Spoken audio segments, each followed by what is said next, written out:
ছাত্ৰ ছাত্ৰীসকল, আজি মই তোমালোকৰ পঞ্চম শ্ৰেণীৰ আমি আৰু আমাৰ পৰিৱেশ পাঠ্যপুথিৰ পাঠ নং 2 জীৱ আৰু পৰিৱেশ নামৰ এই পাঠটোৰ সকলোবোৰ প্ৰশ্নৰ উত্তৰবোৰ কৰি দিম।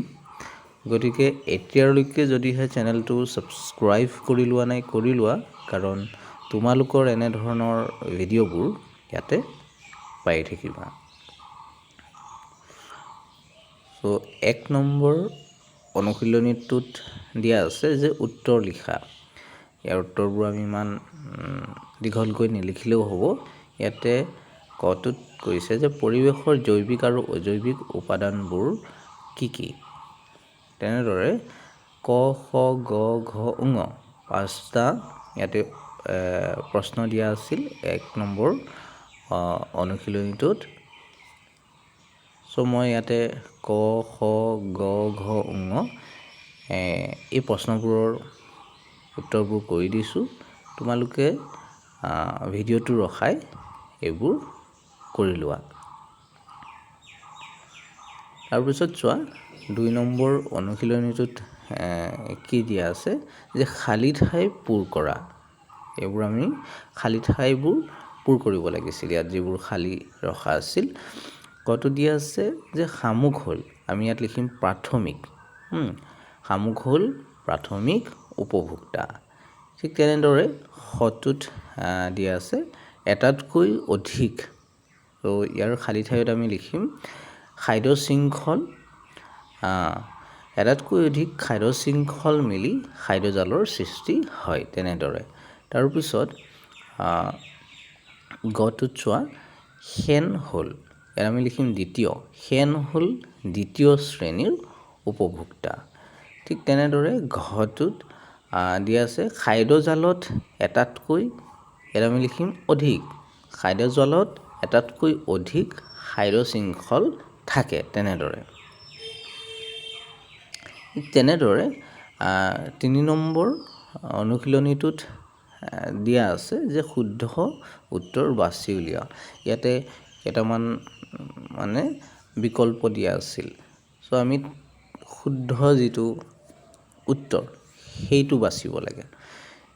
প্ৰথমত চোৱা খাদ্য শৃংখলৰ আৰম্ভণিতে সদায় উদ্ভিদ, প্ৰাণী, অণুজীৱ থাকে, এনেদৰে দিয়া আছে। উদ্ভিদ থাকে নে, প্ৰাণী থাকে নে, অণুজীৱ থাকে, সেইটো আমি বাছনি কৰিব লাগে।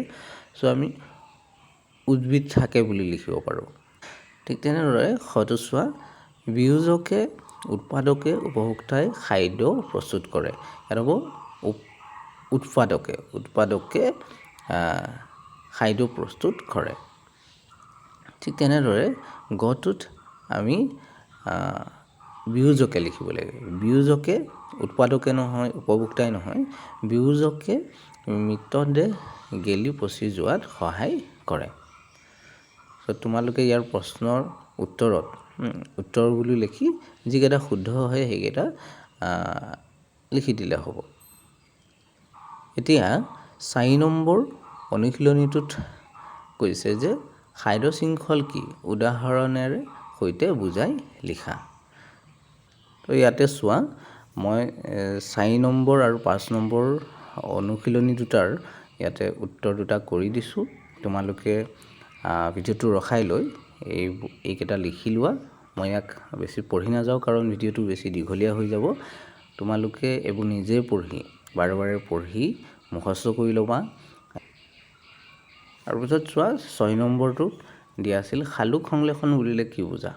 চ' ইয়াৰ উত্তৰটো মই লিখি দিছোঁ ইয়াতে, তোমালোকে ভিডিঅ'টো ৰখাই লিখি লোৱা এইটো। ঠিক তেনেদৰে 7 নম্বৰ অনুশীলনীটোত দিয়া আছিল পাৰ্থক্য লিখা। কটোত উৎপাদক আৰু বিয়োজক, খটো দিয়া আছিল তৃণভোজী আৰু মাংসভোজী প্ৰাণী, আৰু গটোত দিয়া আছিল খাদ্য শৃংখল আৰু খাদ্যজাল। তোমালোকে মই এইকেইটাও কৰি দিছোঁ, তোমালোকে এইকেইটা ভিডিঅ'টো ৰখাই লিখি ল'বা। তাৰপিছত 8 নম্বৰ যিটো অনুশীলনী, মই ইয়াৰ উত্তৰত লিখি দিছোঁ, তোমালোকে ভালদৰে লিখি ল'বা। ঠিক তেনেদৰে 9 নম্বৰটো আৰু 10 নম্বৰটো মানে একে শেষৰটো অনুশীলনী আছিল 10 নম্বৰটো, মাটিত পৰি থকা জীৱবোৰ কিয় গেলি পচি যায়, তেনেদৰে আছিল প্ৰশ্নটো। তো মই এইবোৰ কৰি দিছোঁ, তোমালোকে ভিডিঅ'টো ৰখাই এইবোৰ লিখি ল'বা। ছাত্ৰ ছাত্ৰীসকল, ভিডিঅ'টো ইয়ালৈকে আছিল। এতিয়ালৈকে যদিহে চেনেলটো ছাবস্ক্ৰাইব কৰি লোৱা নাই, কৰি লোৱা, কাৰণ তোমালোকৰ এনেধৰণৰ ভিডিঅ'বোৰ ইয়াতে পাই থাকিবা।